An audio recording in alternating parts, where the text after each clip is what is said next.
con ustedes un tema que le puse como título Sin desperdicio. No porque sea muy buena la charla, sino por el pasaje que vamos a considerar. Ustedes saben que uno de los espectáculos para mí más tristes de ver es cuando se tira la comida. No sé si por una cuestión de educación familiar tengo como un rechazo hacia eso, ¿no? En casa es famosa una frase que decía mi padre siempre: te vas a morir si comes eso, ¿no? Cuando queda un poquito de comida en el plato y parece que va a dejar. Entonces algunos dicen, eso es ser un basurero biológico y comer de más. Puede ser. Pero también es importante para aprender a aprovechar las cosas por las que hemos dado gracias, ¿no? Y saber que todo tiene un costo.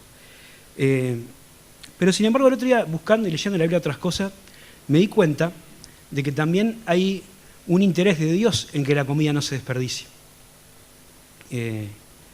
Por ejemplo, ustedes recuerdan la institución de la fiesta de la Pascua, ¿no? Si recuerdan ese pasaje que está ahí en Éxodo capítulo 12, cuando el Señor manda lo que tenían que hacer, la forma en que tenía que practicarse la ceremonia, hay un detalle interesante, ¿no? Tenía que hacerse una cantidad de cordero adecuada a los comensales que fueran a ver. Si una familia era pequeña, ¿qué tenían que hacer? Juntarse con otro, con el vecino. ¿Para qué? Para que no sobre nada, ¿no? Y si sobraba algo lo tenían que quemar, para que no se fuera nada, se tirara. Cuando el Señor Jesucristo multiplica los panes y los peces, lo hace en 2 ocasiones. Una vez con 5.000 varones y otra vez con 4.000 varones, sin contar mujeres y niños. Sobra comida. ¿Qué se hace con esa comida que había salido de la nada, de la gracia, del poder de Dios? La juntan, ¿no? Porque dice, para que no se pierda nada. No sé, Jesucristo estaba interesado en que no se desperdicie. Y en el pasaje que vamos a considerar hoy también hay un mensaje similar. Es una cena, una fiesta de bodas, que Jesucristo relata en el capítulo 14 del Evangelio de Lucas, y donde también vamos a ver que el interés del que realiza la fiesta, del padre de familia, es que no se desperdicie un banquete que se había preparado. Les invito a leer el pasaje que está en el capítulo 14 de Lucas, versículo 7. Vamos a leer esta parábola y después vamos a tratar de ver un poquito qué nos puede enseñar. Perdón, vamos a empezar en el versículo 15, para acortar un poco la lectura, pero todo el contexto de la parábola arranca en el versículo 7. Dice el versículo 15, oyendo esto, uno de los que estaban sentados con él a la mesa, le dijo, bienaventurado el que coma pan en el reino de Dios. Entonces Jesús le dijo, un hombre hizo una gran cena y convidó a muchos, y a la hora de la cena envió a su siervo a decir a los convidados, vengan, que ya todo está preparado. Y todos a una comenzaron a excusarse.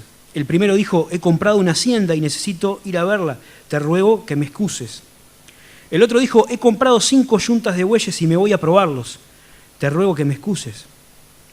Y el otro dijo, acabo de casarme y por tanto no puedo ir. Vuelto el siervo, hizo saber estas cosas a su señor. Entonces, enojado, el padre de familia dijo a su siervo, ve pronto por las plazas y las calles de la ciudad y trae acá a los pobres, los mancos, los cojos y los ciegos. Y el siervo le dijo, Señor, se ha hecho como mandaste y aún hay lugar.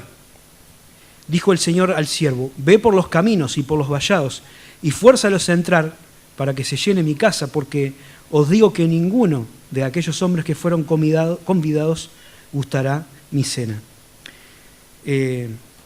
Interesante pasaje, ¿no? De las clásicas parábolas de Jesucristo, que él usa estas imágenes de la vida cotidiana para enseñar verdades espirituales. Y vamos a tratar de verlo en 2 partes. Primero quisiera comentar un poquito la enseñanza principal de la parábola que fue dada para el pueblo de Israel, ¿no? Lo que Jesucristo le estaba diciendo a esa persona que le habló de lo bueno que sería comer pan en el reino de Dios.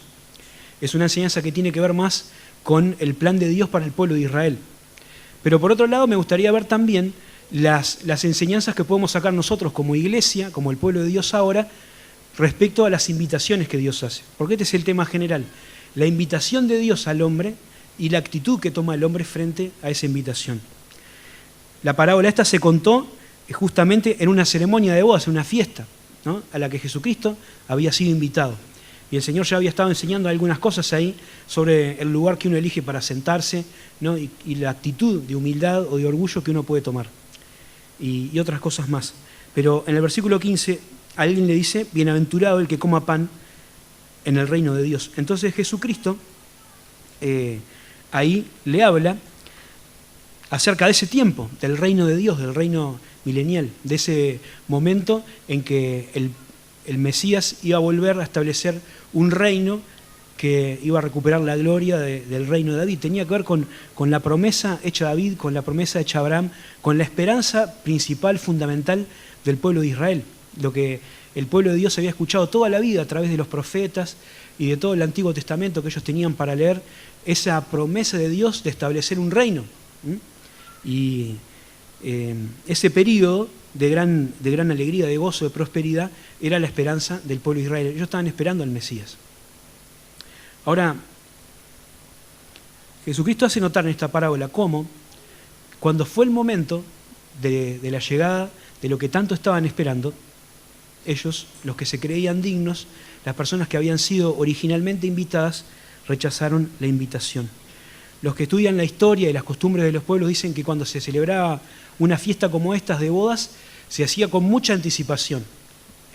Se habla de un año aproximadamente en que se establecía el momento del casamiento entre una pareja, un hombre y una mujer, y se cursaban las invitaciones a todos, para que los invitados supieran que ese día se iba a casar esa pareja y que estaban invitados a la fiesta, para que tuvieran tiempo suficiente para poder estar, ¿no? Y cuando alguien aceptaba una invitación, era un compromiso que asumía frente al organizador, al padre de la casa, ¿no?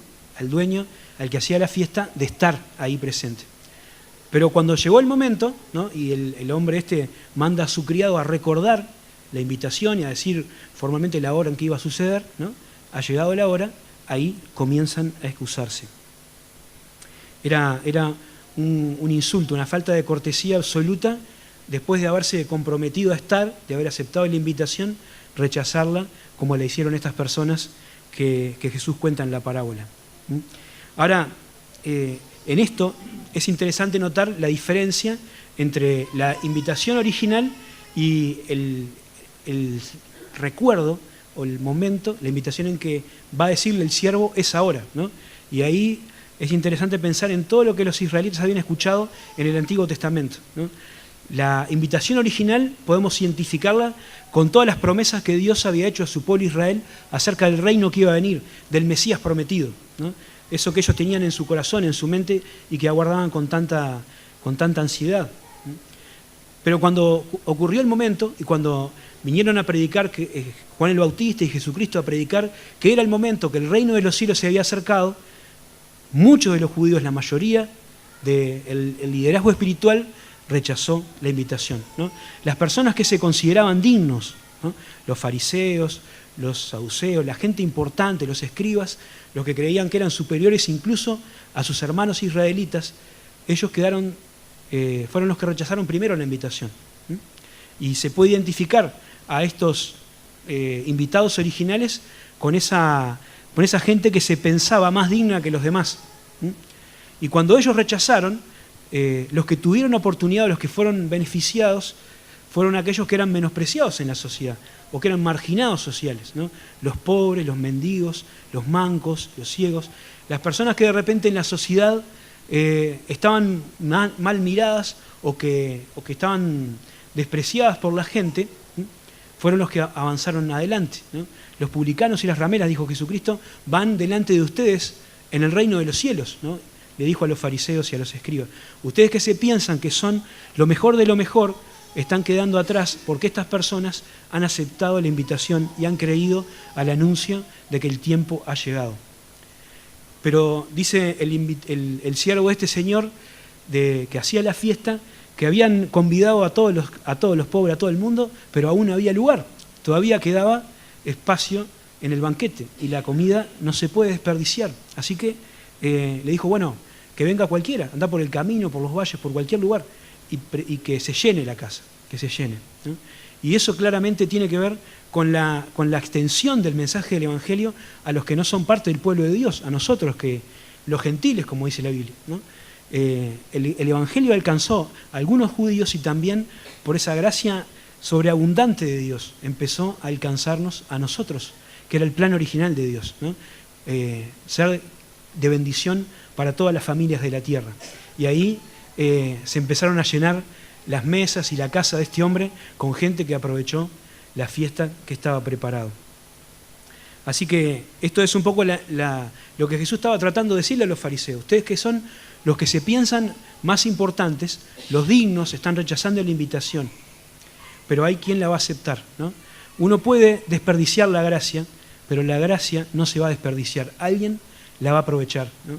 Y ahí los que eran considerados indignos, los publicanos, las rameras, los menesterosos, los pobres, entraron a la fiesta y nosotros también entramos a la fiesta y estamos disfrutando las bendiciones de Dios, ¿no?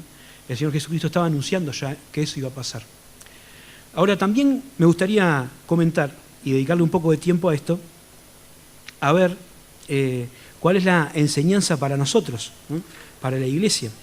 Y pensaba en esto que estamos hablando, de lo que hacemos nosotros, cada uno de nosotros, frente a las invitaciones de Dios. Dios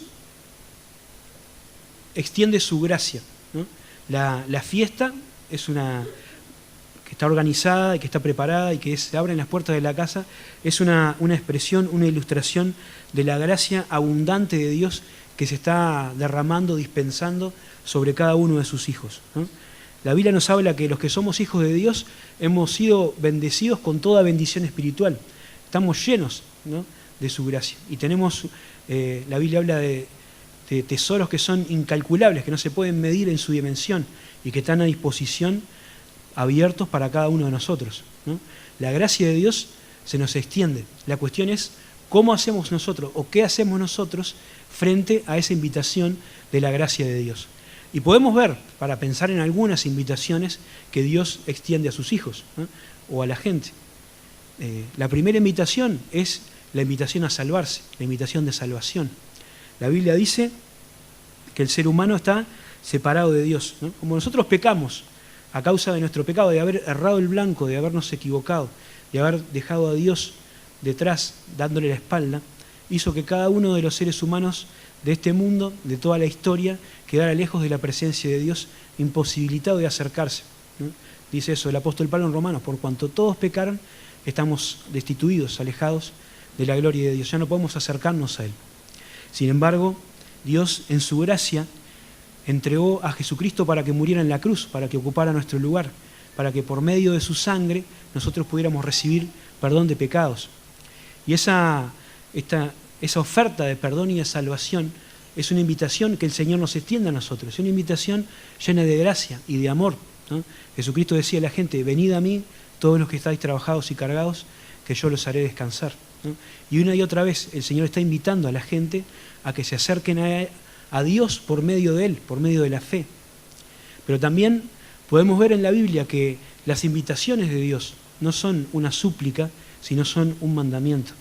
El Señor no está diciendo a ver si alguien quiere venir. Dice la Biblia, el apóstol Pablo dice en Hechos capítulo 17, que Dios manda ahora a todos los hombres en todo lugar que se arrepientan. Y si bien es una invitación que tiene el peso de un mandamiento divino y que cada ser humano va a tener que dar cuenta delante de Dios por lo que hace frente a ese mandamiento de Dios. El que acepta ese mandamiento, el que se acerca a Dios, el que se arrepiente de sus pecados, tiene vida eterna, tiene salvación y una esperanza de gloria. Y la Biblia advierte que aquellos que rehúsan creer ya están ahora condenados, están alejados y tendrán un destino final alejado para siempre de Dios. Y es un triste destino. Pero el Señor quiere que todos los hombres sean salvos, que todos los seres humanos se acerquen a Él. Y por eso extiende todavía esta invitación. Y dice: hoy es el tiempo aceptable, hoy es el día de salvación. Como en aquella parábola, ¿no? Le dijo: bueno, el momento ha llegado, es ahora la fiesta, vengan, porque todo está preparado. Y quiera Dios que si alguno está acá y todavía no ha hecho esta decisión tan importante, no ha aceptado todavía la invitación de venir a ser un hijo de Dios, un amigo de Dios, lo puede hacer esta noche. Es la invitación más importante que alguien puede aceptar en su vida, ¿no? venir cerca de Dios, para recibir perdón y paz y para recibir una herencia con los hijos de Dios. Cuando nosotros tomamos esa decisión y nos acercamos a Dios y pasamos a ser parte de su familia y de su casa, también tenemos abierta la puerta para otras invitaciones que Dios en su gracia nos hace. A nosotros que somos seres indignos completamente. La invitación a disfrutar de la comunión con Dios, a socializar con Cristo. Qué interesante ver en el ministerio de ese Jesucristo cuando estuvo en la tierra la cercanía del Señor con la gente, ¿no? Jesucristo se hizo hombre no solo para parecerse a nosotros, no por una cuestión estética, para que no fuera alguien, un extraterrestre ahí diferente a nosotros, sino que se hizo hombre para estar y vivir como nosotros, para estar a la misma altura, al mismo nivel, ¿sí? Y para tener esta comunión que Él tuvo con las personas con las que se cruzó. Es interesante leer los evangelios poniendo atención a esto, ¿no? A cómo el Señor siempre estaba buscando tiempo para conversar con la gente mano a mano. Esos tiempos de camaradería, las reuniones sociales, ¿no? Ir a las visitas en la casa de la gente, en cualquier lugar, en una plaza, el Señor buscaba tiempo y conversa mano a mano con las personas.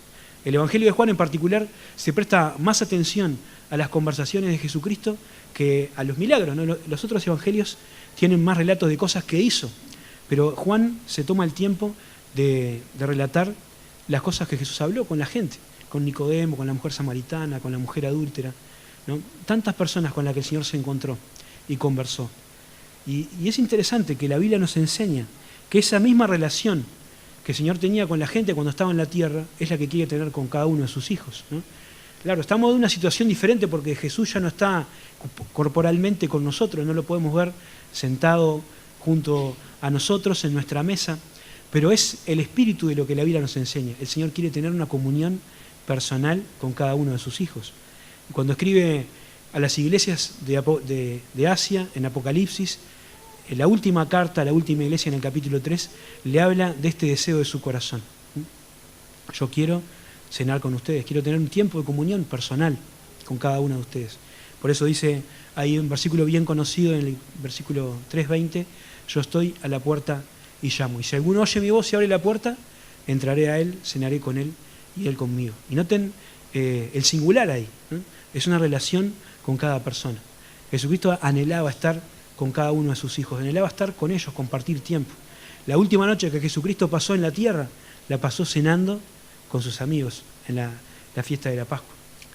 Y nosotros sabemos que es bien importante para la vida del cristiano tener un tiempo así especial con el Señor, ¿no? de lectura y de oración. Y nos cuesta a todos hacer eso, ¿no? O tener la disciplina de poder hacerlo. Es bien importante, es fundamental. Y a veces nos sentimos mal cuando no podemos tener una continuidad en esta práctica, ¿no? Y a veces dejamos de hacerla 2 o 3 días y ya después como que tenemos cierta vergüenza o cosa de venir a orar y estar con el Señor, ¿no? No sé si alguna vez les pasó algo de eso, ¿no? A mí me ha pasado. Y una vez, cuando estaba pensando esto, me acordé de algo que predicaron en un encuentro de jóvenes, ¿no? Capaz que alguno más se acuerda, en Rosario. Entonces el que estaba hablando, que no sé si no era Walter Altare, decía, pero es como si vos tenés que encontrarte con alguien, ¿no? 2 ilustraciones. Dice, una es, una persona se quiere ver contigo porque le debes plata, ¿no? Le debes plata y vos estás tratando de evitarlo, de esquivarlo, y si te lo encontrás es un momento tenso y bueno, es como algo rígido, no sabes bien qué decir y qué hacer, ¿no? Porque estás ahí con esa persona que vos pensás que te quiere cobrar lo que le debes. Esa es una ilustración. La otra ilustración es un encuentro entre 2 amigos que hace tiempo que no se ven, por un viaje o por lo que sea, y se encuentran, se juntan, se citan en un lugar para tomar algo, para compartir un tiempo y ponerse al día. Y el sentimiento que tenemos que tener es más bien este segundo, ¿no? El Señor no está esperando para recriminarnos porque no estuvimos el día anterior, sino está esperando para disfrutar con nosotros de un tiempo. A veces quizás la rutina de la vida o las complicaciones hacen que perdamos un poco del pie en esta práctica de tener comunión personal con el Señor.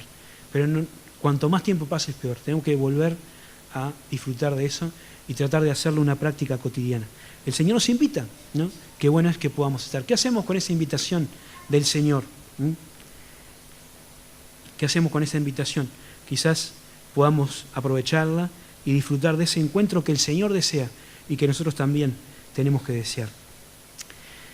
El Señor nos invita a tener comunión con Él, a socializar con Él, pero también nos invita a que le sigamos. Hay una invitación a seguirle.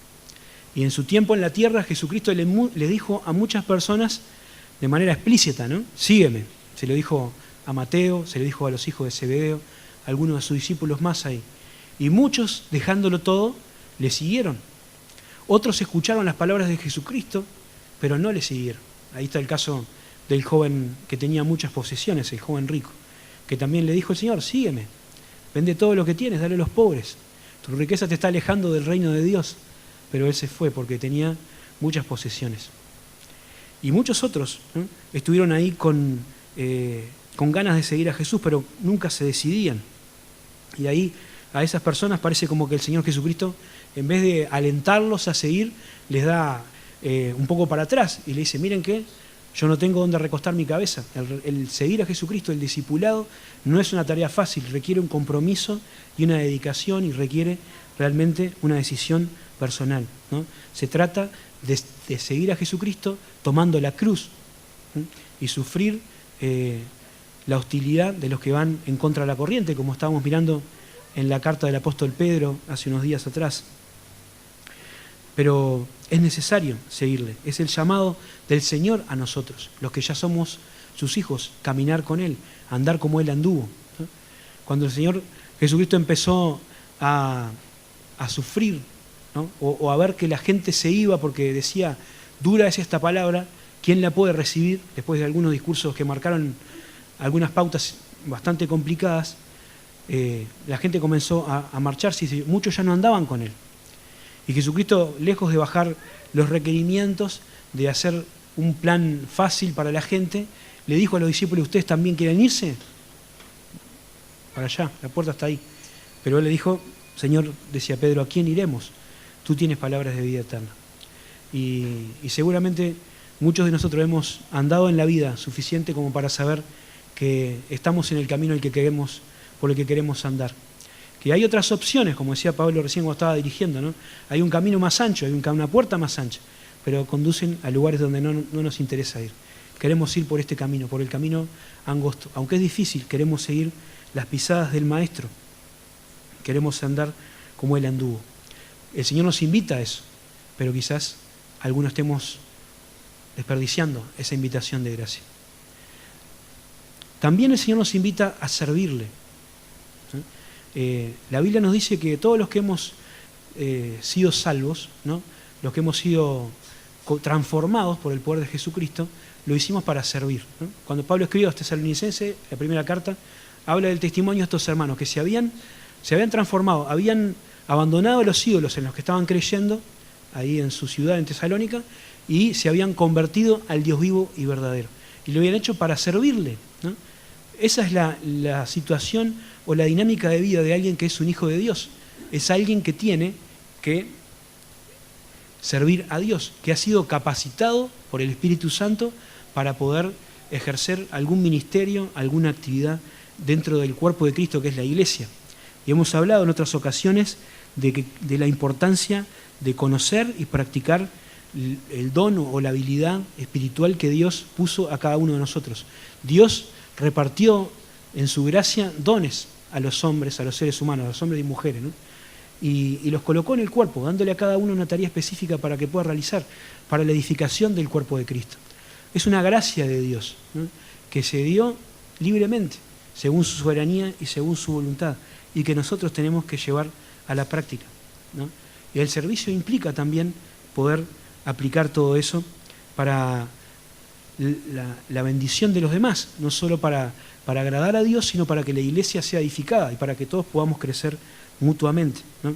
Y somos responsables de usar de manera espiritual y madura las cosas que Dios puso en cada uno de nosotros, que Dios nos dio para administrar, no para orgullo personal o para vanaglorias, para salir en la foto, sino para que el cuerpo de Cristo siga creciendo. Ahora, están todas estas invitaciones que Dios nos presenta. Estamos pensando en una enseñanza para nosotros de la parábola. Y ahí vemos que las personas que habían sido invitadas, frente a esta expresión de gracia del que les había invitado, interponen una excusa. Tenían una invitación, se habían comprometido, habían aceptado ir en su momento, pero ahora que llegaba el momento, realmente le rechazan y no quieren ir. Y ponen delante de Dios, delante de aquel siervo de la parábola, excusas para no hacer lo que se habían comprometido a hacer. Una primera excusa en el versículo 18 es la de la persona que dice: he comprado una hacienda y necesito ir a verla, te ruego que me excuses, ¿no? Es interesante que alguien compre un campo sin haber visto nada antes, ¿no? Como que suena un poco extraño el acontecimiento. Pero este hombre, aunque haya sido así, haya comprado un campo así, sin verlo, por carta, cuando llega el momento, decide poner esta prioridad antes que su compromiso con el dueño de la fiesta, ¿no? La hacienda que había comprado la podía ir a ver esa noche o al otro día o un día después, pero le pareció más importante ir a ver la hacienda que cumplir con el compromiso que había asumido, ¿no? Y es una excusa que a veces, tristemente, muchas veces los hijos de Dios solemos poner cuando tenemos una invitación de parte de Dios para estar con Él, para seguirle o para servirle. Y tenemos que analizar bien cuáles son nuestras prioridades. Cuando decidimos qué hacer con nuestra vida, con nuestro tiempo o con nuestros recursos económicos. ¿Qué estamos haciendo? ¿Dónde estamos poniendo nuestra mirada? Lo más importante. A veces estamos dejando que las cosas de este mundo absorban el tiempo que tendríamos que dedicarle a Dios. Y dispensamos mucha energía, mucho tiempo, muchos recursos para otras invitaciones, pero dejamos de lado la invitación de aquel que nos había comprometido primero. No hay nada malo en tener un negocio o en disfrutar de unas vacaciones o de los placeres, porque Dios nos manda a trabajar y Dios nos manda, y los placeres son inventos de Dios, ¿no? Pero todo tiene su tiempo y todo tiene su lugar, y también tenemos que tener claras las prioridades, porque la Biblia nos enseña que Dios nos llamó para esto, ¿no? Para que podamos servirle a Él en su reino, ¿no? El apóstol Pablo decía: para mí el vivir es Cristo y el morir es ganancia, ¿no? Y qué bueno sería que nuestra prioridad sea agradar a Dios en esto y darle a Él la prioridad en nuestra vida. Dice el apóstol Pablo también escribiendo,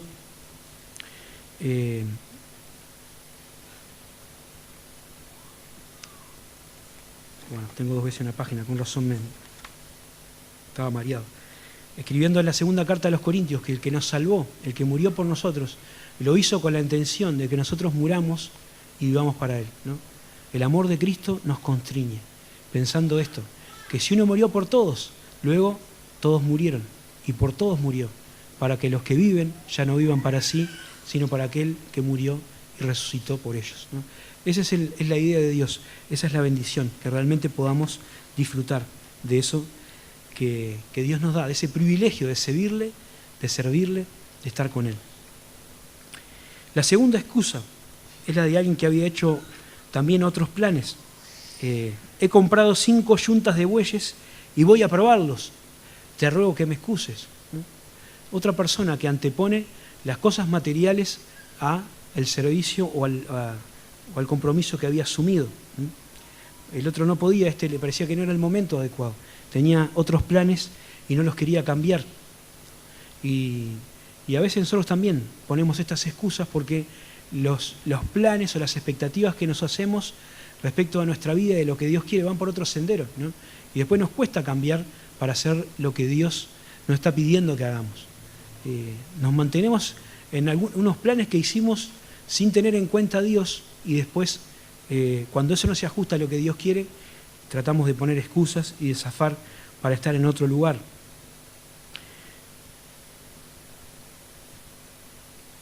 Es bueno cuando podemos disfrutar de las bendiciones que Dios nos da, ¿no? Qué lindo es que la gente tenga lo que necesita para vivir y que pueda también darse algún gusto cuando puede, ¿no? Pero qué lástima cuando eso nos empieza a llevar demasiado lejos de Dios, ¿no? Cuando las cosas buenas, cuando las bendiciones que Dios nos da empiezan a ser un obstáculo para que sigamos andando realmente comprometidos con Él. Es admirable la fe de las personas que se aferraron a Dios en las circunstancias más difíciles de su vida. Y uno puede ver ahí a la fe inquebrantable de alguien como Job, ¿no? que en medio del dolor y de la oscuridad y de no saber nada de lo que Dios estaba haciendo, sigue confiando en que Él está en el trono, ¿no? Pierde tu familia, pierde su casa, pierde sus bienes, pero sigue confiando en Dios. Tremendo. O la fe de alguien como Habacuc, que frente a la invasión inminente de un enemigo cruel, que sabe que va a ser terrible, que va a ser una destrucción y una matanza, sigue confiando y alegrándose en el Dios de su salvación. Pero qué bueno es la fe de aquellos que, cuando aún les van las cosas bien, también pueden seguir andando en los planes de Dios, ¿sí? Y seguir al Dios vivo y verdadero. La tercera excusa es la de alguien que sencillamente no tiene ganas. Ni siquiera dice, te ruego que me excuse, ni siquiera pide perdón por su falta de compromiso. Dice, me casé y no puedo ir. No puede decir, bueno, se había casado, pero podía ir con la esposa a la fiesta. No tenía ningún trabajo que hacer, porque en Israel había una ley que cuando alguien se casaba tenía un año de vacaciones, ¿no? Está interesante. Así que, ¿cuál era el obstáculo que esta persona tenía? No quería, ¿no? Su voluntad no le daba para ir al compromiso que había asumido. Y es una actitud fea también, esa actitud de indiferencia a la invitación de Dios. No rechaza, no dice, pero no va, no responde al llamado. Y a veces estamos tan atentos a otros llamados, ¿no? que sin duda es triste cuando dejamos de lado el llamado de Dios para nosotros. Ponemos excusas para no venir al encuentro de Dios, para no hacer lo que Él demanda, pero después estamos dispuestos para hacer un montón de otras cosas que nos llevan tiempo, nos quitan mucho de vigor físico, ¿no? Nos cansamos, gastamos plata en un montón de cosas. Y a veces cuesta estar dispuesto cuando el Señor nos llama. Es la decisión de cada uno de los invitados qué hacer con la invitación. Pero sin duda que tiene sus consecuencias. Estas personas que habían sido invitadas con tanta anticipación, cuando llegó el momento no respondieron al compromiso y no fueron. Desperdiciaron la gracia. Pero el padre de familia, quedó contrariado, ¿no? Y por eso hizo eso que ya dijimos, ¿no? Primero, no dejó que lo que se estaba preparado se desperdiciara. El banquete se iba a usar, ¿no? La comida se iba a comer. Así que se invitaron otras personas. Pero los que habían sido invitados no iban a entrar, ¿no? Y eso era un mensaje para los fariseos, como decíamos recién, los escribas, las personas que se creían tan espirituales, pero que no habían entendido que el tiempo había llegado. Y nosotros también, ¿no? Tenemos que pensar en eso, porque Dios tiene sus planes, tiene sus proyectos, sus propósitos en la tierra. Y los proyectos y los planes de Dios se van a cumplir, estemos nosotros o no.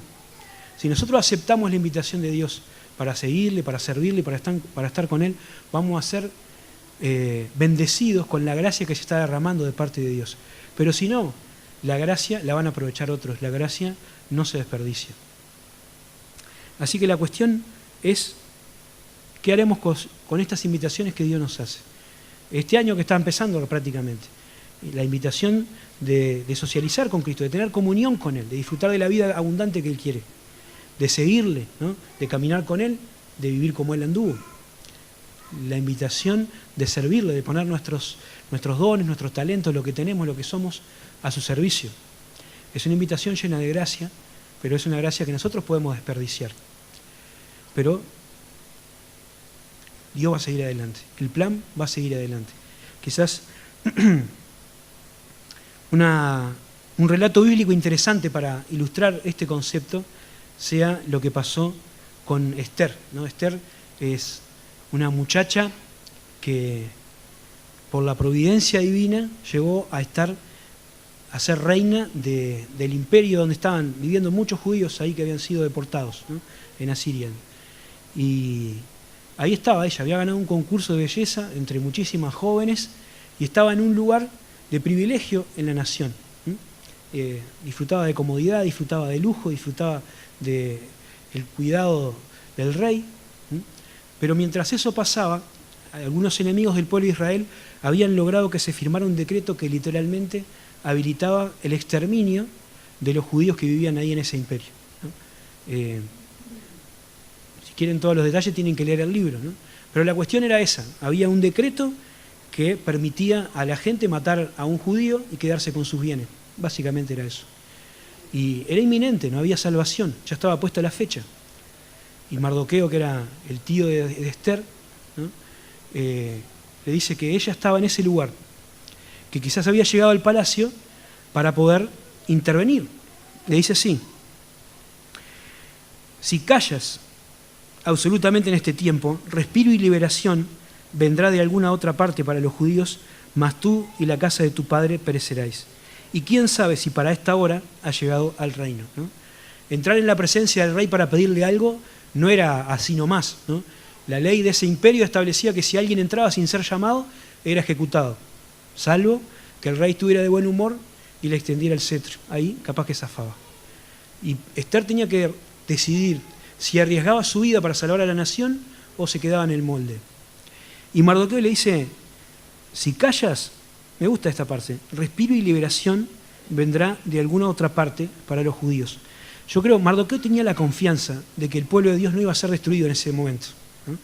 Que si Esther no intervenía, alguien más iba a intervenir, pero que Dios no iba a permitir que su pueblo ahí en ese imperio fuera destruido.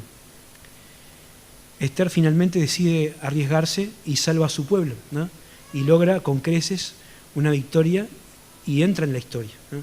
Y hoy tenemos un libro con su nombre y una historia que nos enseña muchas cosas. Podía haber elegido rechazar la invitación de jugársela y hubiera perecido, hubiera muerto ella en la casa de su padre, como le dijo Mardoqueo, y no sabríamos nada de ella. Y así funciona el plan de Dios, así funciona la obra de Dios, ¿no? Podemos estar en la cancha y jugar y hacer algo que repercuta en la eternidad, o podemos verla pasar. Es una respuesta que cada uno de nosotros podemos dar. Dios es un Dios de oportunidades, ¿no? Y Él nos está extendiendo su gracia. Y nos da, podemos recibir otras oportunidades en el futuro para hacer otras cosas, pero lo que dejamos de hacer, las invitaciones que rechazamos, el tiempo que no le seguimos, ese no se recupera. Podemos conseguir otras cosas, hacer algo más después, pero qué bueno sería que no perdamos ninguna de las oportunidades que Dios nos da de estar con Él, de servirle y de seguirle. Que Dios nos ayude para no desperdiciar la gracia de Dios, para que podamos aprovechar ese banquete, esa invitación y estar ahí haciendo que el reino de Dios avance y siga para adelante. Amén.